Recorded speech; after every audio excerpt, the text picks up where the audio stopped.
Olá, amigos, leitores do blog da comunicação. Está começando mais um podcast. Hoje a gente vai falar sobre Copa do Mundo, os primeiros jogos da Copa. Eu sou o Guilherme Freitas e vou apresentar esse podcast e ter como convidados hoje o James Freitas e o Leandro Lopes, nossos dois colunistas do site. Eu vou começar primeiro perguntando ao James o que ele achou desses primeiros jogos da Copa do Mundo, essa primeira rodada, que teve uma baixa média de gols, mas agora parece que o pessoal está botando a bola na rede. Tudo bem, James?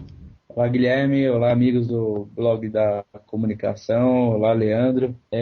Na verdade, Guilherme, a primeira rodada geralmente é assim mesmo. Ninguém quer perder, mas principalmente as principais, Brasil, Argentina, a própria Itália, que acabou empatando, eles entram para não tomar gol fechadinho, para não passar aquela imagem negativa, para não carregar um resultado negativo no primeiro jogo. Na segunda rodada você já vê os times já se lançando mais ao ataque. Jogos verdadeiros, né, de Copa do Mundo.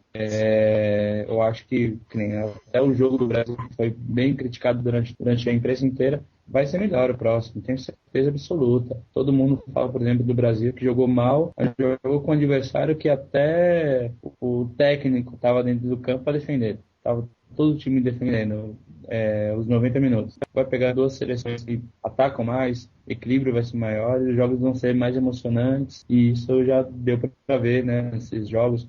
Vou destacar aqui o jogo entre a Nigéria e a Grécia, e foram jogos das duas seleções, né, com outras seleções chatos, e hoje foi um jogão. Foi jogão também Argentina, e sem falar na França, né, França e México, foi um belo jogo. Então a minha expectativa é que agora comece de vez a Copa do Mundo. Grandes jogos virão. Legal. E você, Leandro, o que você achou aí desses primeiros jogos da Copa?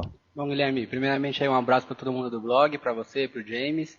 E como o próprio James falou, eu acho que esse começo de Copa ele é complicado porque tem primeiro o temor da estreia, né? Todo mundo quer deixar uma boa imagem, deixar um bom parecer para a torcida. E aí acaba que fica aquele jogo truncado, aquele jogo entre defesas, como a gente viu entre Uruguai e França, né? O Uruguai que jogou muito bem, acabou vencendo a África do Sul, mas a estreia contra a França acabou sendo truncada. E então acho que esse comecinho de Copa, como o James falou, é complicado. Todo mundo joga com medo de perder, com medo de deixar essa imagem ruim pro público. Então eu espero aí uma segunda rodada bem melhor do que foi a primeira. Quer dizer, seleções que precisam ganhar agora, precisam jogar pra frente, precisam se abrir mais. Isso leva a Copa a um nível muito melhor. É isso que eu espero também na seleção do Dunga. Afinal, a estreia não foi como a maioria da população esperava, mas é aquilo que o James falou, um time que jogava completamente retrancado, completamente fechado, e agora com a Costa do Marfim, que é um time que vai ter que jogar mais pra frente, já empatou com Portugal, a segunda fase da Copa tem a tendência a ser como o segundo jogo do Brasil, um tanto quanto mais aberto, um tanto quanto com mais oportunidades, eu diria. Legal. E James, o que você está esperando da seleção do Dunga na Copa? Você acha que ela vai, ao longo do campeonato, deslanchar? Ou você acha que vai nesse ritmo de fazer os gols e não dar espetáculo? Eu acho que a seleção do Dunga é aquela que todo mundo já conhece. Acho que tem muita gente que cria uma expectativa, a própria imprensa, de show, de Kaká, Robinho, lances maravilhosos. Não existe isso. A seleção do Dunga, a seleção brasileira, é uma seleção que está bem clara o objetivo dela. Tem jogadores que estão lá que podem desequilibrar, mas não é time que nem geralmente que joga bonito. E, assim, historicamente, quem joga bonito não ganha. A gente posso ressaltar, por exemplo, a Holanda. A Holanda é um time que, para mim, sempre jogou um futebol muito vistoso. A Inglaterra também, mas ganhar é outra coisa. Então, eu acho que o Dunga está no caminho certo. Ele tem credibilidade. Ele ganhou a Copa América, ganhou a Copa das Confederações. Ele estruturou novamente a seleção. Por isso que quando teve a convocação final, o Ganso estava fora, o Ronaldinho Gaúcho estava fora, um monte de gente estava fora. Eu achei super normal. Para mim era aquilo e ponto, acabou. Era a chamada coerência que ele sempre fala. Então, eu também gostaria de ressaltar aqui que a imprensa também está sendo muito chata com ele.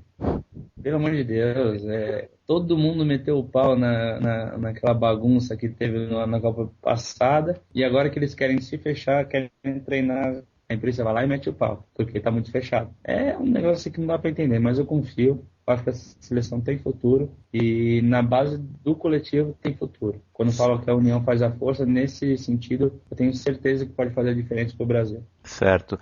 E você, Leandro, qual a sua opinião sobre a seleção do Dunga? Olha, Guilherme, eu acho que a convocação do Dunga, a palavra para definir isso foi coerente. Ele já vinha fazendo convocações nesse sentido, deu oportunidade para o Ronaldinho. A maioria da população esperava aí Ganso, Neymar, os meninos do Santos. Eu não vou dizer que eu queria o Ganso na seleção, mas eu acho que faltou um pingo de talento. Faltou aquilo que o brasileiro tem de melhor, que é o toque de bola, que é o drible. O Kaká tá vindo de uma contusão, eu acho isso complicado. O pubalgia é um problema sério, a gente sabe disso. E esperar que o Brasil fique baseado somente no Kaká, como tá agora, pra mim é pouco. Mas, como o James falou, o time brasileiro nunca pode ser descartado. Tem aí o Elano, tem o Ramires, que é um grande volante.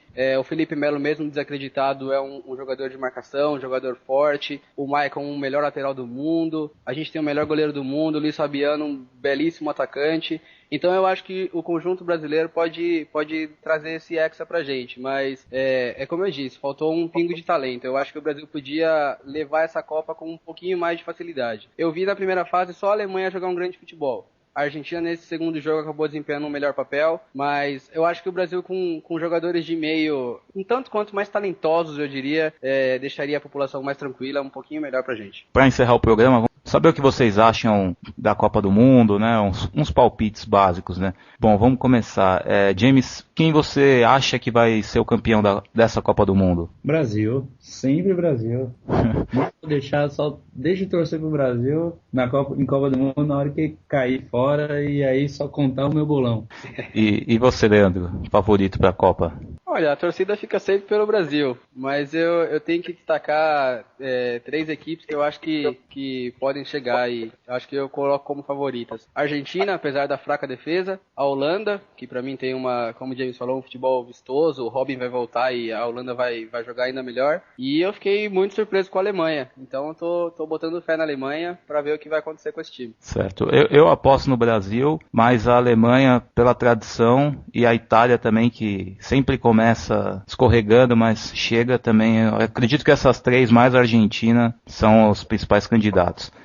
Sobre a artilharia, quem você acha que vai ser a chuteira de ouro, James? Tá cedo, eu acho que tá cedo. Eu acho que o craque que vai se destacar, a gente precisa dar tempo. Eu prefiro não falar nada, porque se a gente for pegar, por exemplo, na Copa passada, na retrasada, por exemplo, o Zidane não tinha jogado nada na primeira fase. Na fase decisiva, chegou a hora do craque assumir a responsabilidade. Então, eu prefiro, num próximo podcast, quando a gente chegar na parte, né, de mata-mata da competição, eu prefiro. Vai ficar em branco dessa vez. E você, Leandro, tem algum palpite aí? Olha, sobre artilheiros, eu acho muito triste que o Drogba não tenha jogado, tenha se machucado. Apostava muito nele, também no Fernando Torres, que está machucado. Artilheiro é complicado, vamos torcer pro Luiz Fabiano conseguir um bom desempenho nas próximas rodadas e trazer a artilharia. Quanto a craque, eu concordo com o James, tá cedo ainda, tem aqueles jogadores Messi, Cristiano Ronaldo, quem sabe o Kaká surpreendendo a todos, Iniesta, não sei. Mas para artilheiro, vamos no Luiz Fabiano. Bom, para artilheiro também, eu acho que tem muitos talentos aí que podem terminar como artilharia, mas como craque, eu acho que essa Copa vai ser do Messi, pelo que ele jogou nos 2 jogos e pelo que ele pode jogar, e é um cara que em decisão cresce, eu acredito que ele vai ser o grande nome, independentemente da classificação da Argentina no final. E para fechar, a zebra, né? A zebra que sempre aparece na Copa, ainda mais agora na África, então um lugar propício para aparecer uma zebra. Quem vocês acham que dessas seleções assim mais fracas pode chegar mais longe? Começando com você, James. Olha, eu me surpreendi com a Suíça. Eu pensei que a Suíça ia ser um saco de pancada. E também, olha, nunca é bom classificar ela como fraca porque ela ganhou aqui no Maracanã lotado, mas o Uruguai para mim é zebra. Uruguai e Suíça, eu acho que tem grande chance de chegar à segunda fase mas são zebras. E para você, Leandro? Fazendo até uma brincadeira com isso que o James falou, eu ouvi dizer que a Suíça é o Once Caldas da Europa, quer dizer, joga toda fechada pra fazer um gol, quem sabe chega. A Suíça é possível. Eu acho que eu não colocaria como zebra, não sei se exatamente é uma zebra, mas eu aposto em duas seleções que eu não ouvi poucas pessoas falarem. Costa do Marfim e Estados Unidos. Eu acho que o time americano, eu coloquei no meu bolão que venceria a Inglaterra, foi por pouco, teve bola na trave, tudo bem que o Green deu uma bela contribuída, mas eu acho que Costa do Marfim passa para a segunda fase e vai surpreender muita gente, e eu aposto bastante nos Estados Unidos também. Eu acho o time americano muito bom, time que joga de igual para igual, como jogou contra o Brasil na Copa das Confederações. Eu acho que os Estados Unidos até umas quartas de final podem chegar, e acredito na Suíça também, né? Esse ferrolho aí deles pode pegar uma seleção grande como a Espanha e num contra-ataque matar o jogo. Bom, vamos ficando por aqui nesse podcast inicial de Copa do Mundo. Queria agradecer a participação do James e do Leandro. Valeu, muito obrigado, pessoal. Estaremos aqui, assumo o compromisso de ir no podcast daqui a na próxima rodada, no fim da terceira rodada. Aí eu cravo meu artilheiro, cravo o craque da competição. Queria agradecer a todo mundo também, agradecer a você, Guilherme, James. Prazer iniciar essa nossa série de podcasts. E no próximo eu também quero já tentar cravar esse craque aí. Vamos ver se eu confirmo o Messi como craque. Obrigado aí pra todo mundo. Legal, a gente vai ficando por aqui. Para os leitores que acompanharam o podcast, confiram o blog da comunicação acessando www.blogdacomunicacal.com.br. A gente está com um especial bacana lá sobre Copa do Mundo, tem enquete também para quem quiser votar, e acompanha aí os próximos programas. Um abraço a todos, tchau, tchau.